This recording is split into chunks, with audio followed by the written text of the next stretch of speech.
Karma is a very big subject. We can talk for hours and hours on karma. Just want to give you a brief overview before we start the workshop. Because it is important to understand the effects of karma. Karma means work. It is also a law, a spiritual law.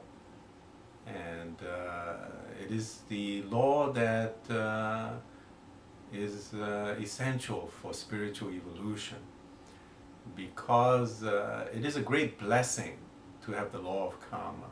Otherwise, we wouldn't have no feedback mechanism. We would have no means of correcting ourselves or achieving self-realization without the law of karma.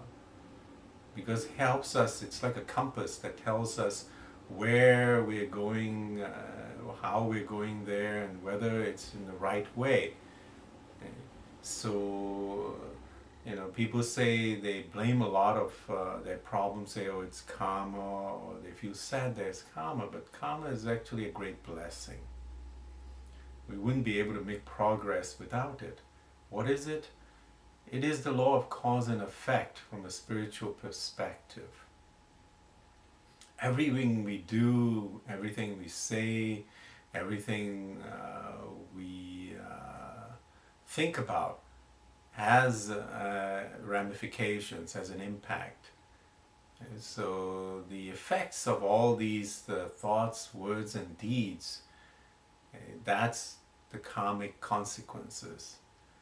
And sometimes they're positive and sometimes they're negative. Positive and negative is measured from the perspective of the divine goal. It's impossible to understand the law of karma if you don't understand that the goal is to achieve self-realization. The goal is to become one with the divine. So if your words and your thoughts and your deeds are counter to going forward towards that goal, then the karmic consequences are negative. It's a feedback mechanism that tells you you're going the wrong way.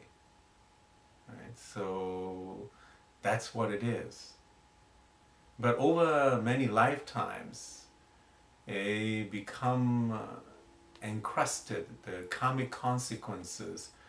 They become programs that are like your habits in this lifetime, are formed by certain actions.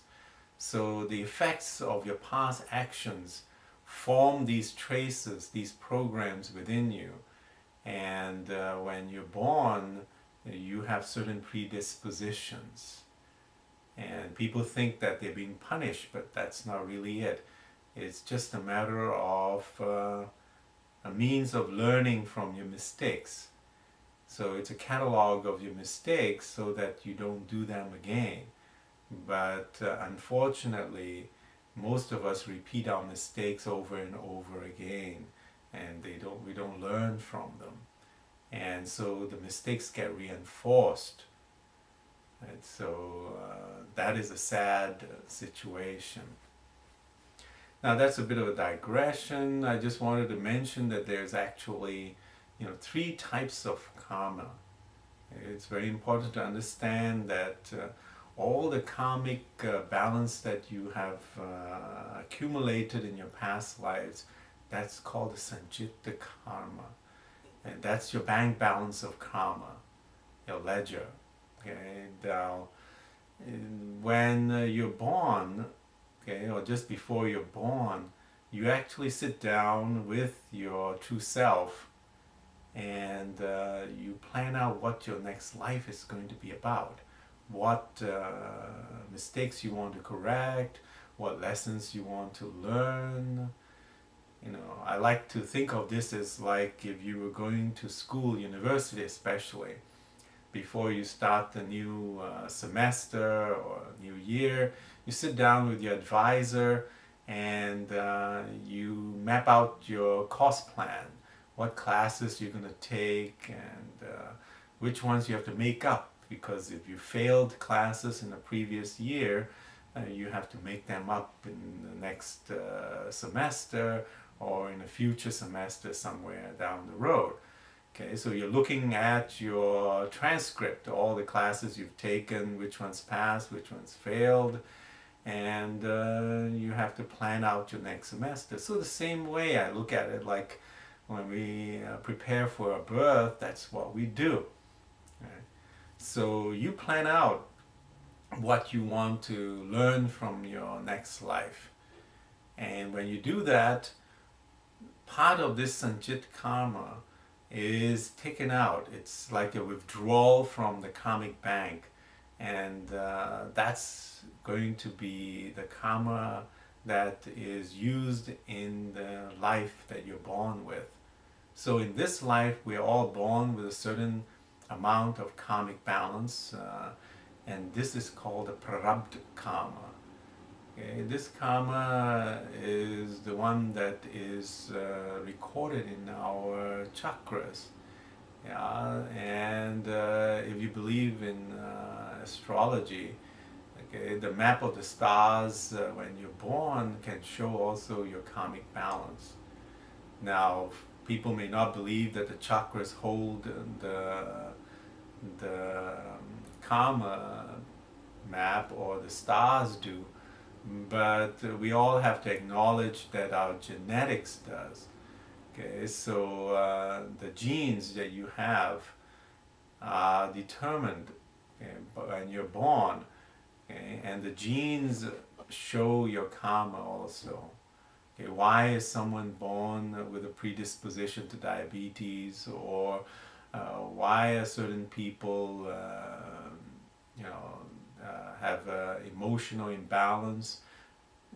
These are the effects of their genetics, and the genetics are a map of their karma.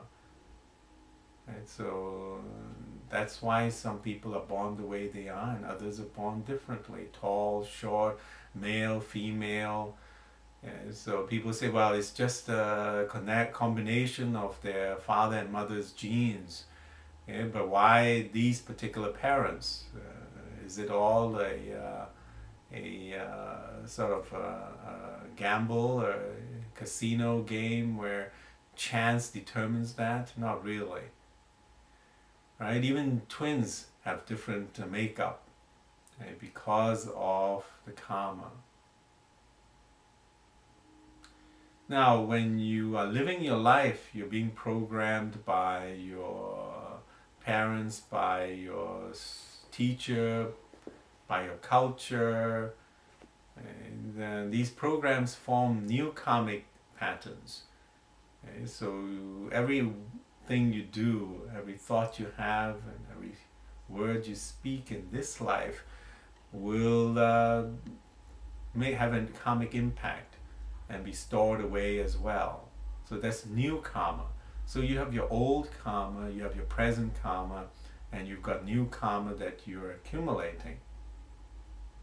Okay, now the spiritual practice that we do can burn away all your old karma. They can get rid of your sanchit karma, and they can help you stop accumulating new karma, especially bad karma. That's actually where the ethical conduct comes in, helps you to stop taking in new bad karma. But the karma you were born into in this life, the prarabdha karma, that is not going to be erased by your spiritual practice. And so it's like if you roll a ball, the ball keeps rolling until the momentum is used up. So the karma that you've taken into this life, it's going to keep operating until the life finishes. It's the momentum that is in your life. Of course, once you've achieved high levels of consciousness, you will be not so attached to what happens to you in this particular life, and you'll be able to take a higher perspective and not be affected so much.